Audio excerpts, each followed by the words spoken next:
এটার চেয়ে দামি দোয়া পৃথিবীতে আল্লাহর আকাশের নিচে জমিনের উপরে আর নাই।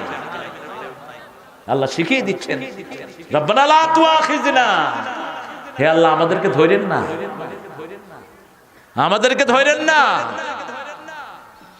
লা তাহমিল আলাইনা ইসরান কামা হামালতাহু আলাল লাযিনা মিন কাবলিনা, হে আল্লাহ এমন কোন দোষ আমাদের উপর চাপিয়ে দিয়েন না যেটা আমাদের অতীতের লোকের উপর চাপিয়ে দিয়েছেন। ওয়ালা তুহাম্মিলনা মা লা তাকাতা লানা বি, এমন কিছু বোঝা দিয়েন না যেটা বহন করার ক্ষমতা আমাদের নাই। কে শিখাচ্ছেন? যখনই কেউ বলে আল্লাহ লা তুআখিযনা, আল্লাহ বলেন না আমি তোরে ধরবো না।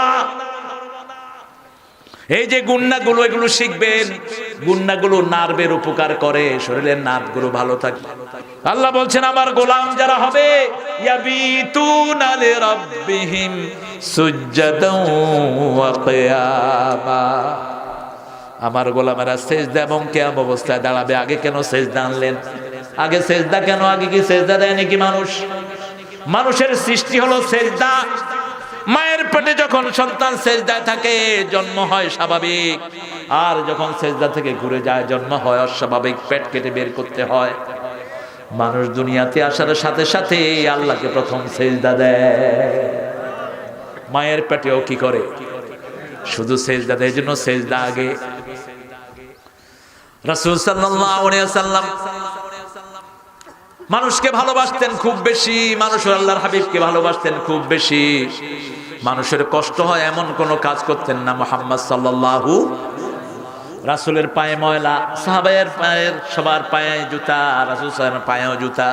জিবরাইল আমিন আলাইহিস সালাম কানে কানে এসে বললেন ইখলানা আলাক, জুতা খুলে ফেলেন, নিচে ময়লা ঠিক করে দিলেন কে? কে দিলেন?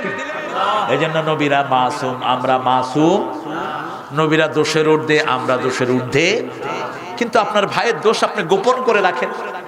কোনো একটা দোষ পেলে আপনি তার কানে কানে গিয়ে বলেন ভাই এটা আপনার মধ্যে পেয়েছি, আপনি শোধরায় নিলে আমার ভালো লাগবে, ভাই খুশি হয়ে যাবে, ঠিক কি না? এটা মাইকে আমাদের মধ্যে দোষ পেয়েছি, তোর মধ্যে ঈমান নাই। আরে ভাই এত ইসলামের কথা কর পরেও যদি ওর ঈমান না থাকে তো ঈমান আছে কার? আপনি ঈমান থেকে কাউকে খারিজ করবেন না। আমার আল্লাহ তো করেন না, আপনি করেন কেন? হ্যাঁ আপনি করেন কেন? এটা করব না আমরা। সারা উম্মাহর ইজমা, দুই গ্রুপ হলো কাফের। একটা হলো কাদিয়ানি, তারা কোরআন আয়াতকে অস্বীকার করে। আরেকটা হলো রাফিজি, সেটা বাংলাদেশে না, ভারতের কোথাও নাই। সেটা আছে সিরিয়ার দক্ষিণাঞ্চলে কিছু রাফিজি যারা আলীকে আল্লাহ বলে। সেখান থেকে মানুষ কয় ইয়া আলী, ইয়া আলী, এটা বলো সে বলতে হবে ইয়া আল্লাহ, ইয়া আল্লাহ।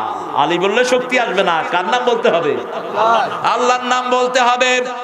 এই দুই গ্রুপ ছাড়া যত বেদাত করুক, যত রকমের উল্টা করুক, তাকে কাফের বলা জায়েজ।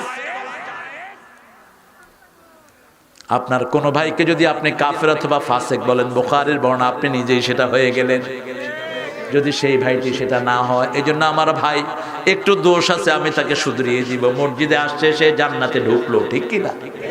জান্নাতের ভিতরে চলে আসছে, সুবহানাল্লাহ কইলেন না? আল্লাহর হাবিব বলছেন বুখারী মুসলিমের হাদিস, যারা 5 ওয়াক্ত মসজিদে যায় আল্লাহ তাদের জন্য জান্নাতটাকে সাজিয়ে রাখে। আর আপনি বলতেছেন এই তুই নামাজ এমনি পড়ছ, তোর নামাজ হয়নি, যা যা। তো তোমারটা হয়েছে যে তুমি বুঝলা কেমনে? হ্যাঁ তোমারটা হয়েছে যে তুমি বুঝলা কেমনে? রাসূল সাল্লাল্লাহু আলাইহি ওয়াসাল্লামকে আল্লাহ জানিয়েছেন ওর নামাজ হয়নি। রাসূল সাল্লাল্লাহু আলাইহি ওয়াসাল্লাম বলেছেন, বুখারীর হাদিস, একজন সাহাবী নামাজ পড়েছেন, নামাজ পড়ে রাসূল সাল্লাল্লাহু আলাইহি ওয়াসাল্লাম বললেন সাল্লি ফা ইন্নাকা লাম তুসাল্লি, তুমি আবার পড়ো কারণ তোমার নামাজ হয় নাই। জানিয়েছেন? আবার পড়লেন হয় নাই, আবার পড়লেন, বললেন হয় নাই। ইয়া রাসূলুল্লাহ সাল্লাল্লাহু আলাইহি ওয়াসাল্লাম কেমনে পড়বো? যখন রুকু করবা একদম জমে যাবে ইতমাইন্নু, ইতমিনানের সাথে ওখানেই থাকো। যখন দাঁড়াবা ওখানেই থাকো, ধীরে ধীরে করো, তাড়াহুড়া করে কিছু করবা, সুন্দর করে আদায় করো। 2 রাকাত নামাজ দিয়ে আল্লাহ তোমার জীবনের সব গুনাহ মাফ করে দিবেন। এরপরে বলেন লা ইউকাল্লিফুল্লাহু নাফসান ইল্লা ওয়াসআহা লাহা মা কাসাবাত আলাইহা মাকতাসাবাত রব্বানা পড়েন, রব্বানা লা তুআখিযনা ইন নাসিনা আও আখতানা রব্বানা ওয়ালা তাহমিল আলাইনা ইসরান কামা হামালতাহু আলাল্লাযীনা মিন ক্বাবলিনা রব্বানা ওয়ালা তুহাম্মিলনা মা লা তাকাতা লানা বিহি واعف عنا واغفر لنا وارحمنا أنت مولانا فانصرنا على القوم الكافرين آمين آمين آمين